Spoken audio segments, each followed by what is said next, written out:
After the shooting in Simferopol yesterday, which happened at a time when Crimeans were celebrating the region's joining Russia, as Alexei was saying, the U.S. State Department spokesperson Jen Psaki tweeted this: "Stop the shooting in Simferopol. Clear that Russia shot first and now must show restraint." How did she make the assumption? RT's Anastasia Churkina went to ask.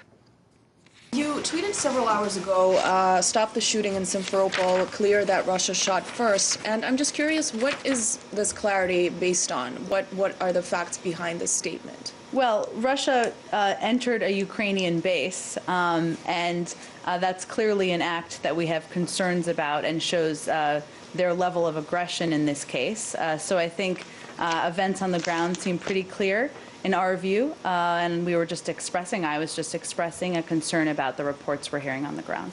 But now you talked about entering a base, but in the tweet you're saying that it's clear that it actually fired a shot first, and that's a pretty serious allegation. So what is this information, where is it coming from? Because there's been plenty of conflicting reports on what actually has been happening in Simferopol, so we're just curious. Well, let me just say, we don't see how it's possibly true that the Russian claim that that someone else was the aggressor, that the Ukrainians were the aggressor, can possibly be true, given they entered the Ukrainian base. They're not saying that. They're saying it's a provocation, whereas you're saying that it's very clear. And they have said that a little bit. I think we're ready to move on. Anastasia Churkina also brings us this report on the reaction in the U.S. and Europe to the events in Crimea. The U.S. and West have been aghast over Crimea becoming part of Russia. Brazen military incursion. Such action is a threat to international peace and security. While Crimeans themselves celebrate what many of them are calling a return home, the West is attempting to punish Russia after it took steps to protect Crimea. Restrictive measures against 21 individuals. I have signed a new executive order that expands the scope of our sanctions. The true impact of Washington's actions is being questioned by U.S. politicians past and present.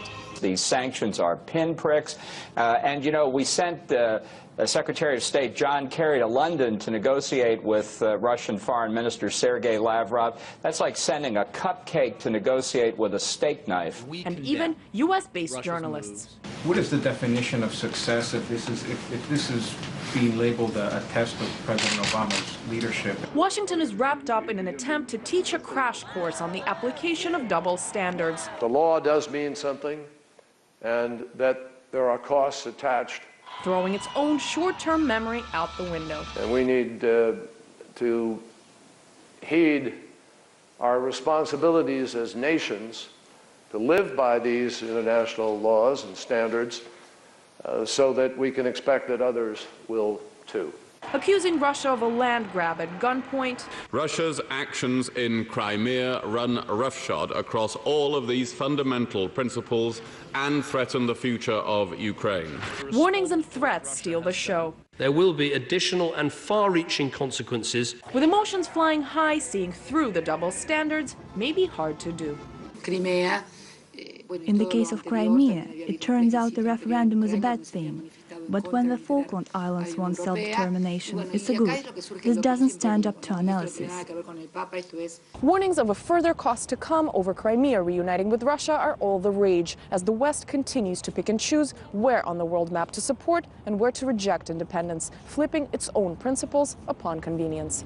Anastasia Churkina, RT, Washington, D.C.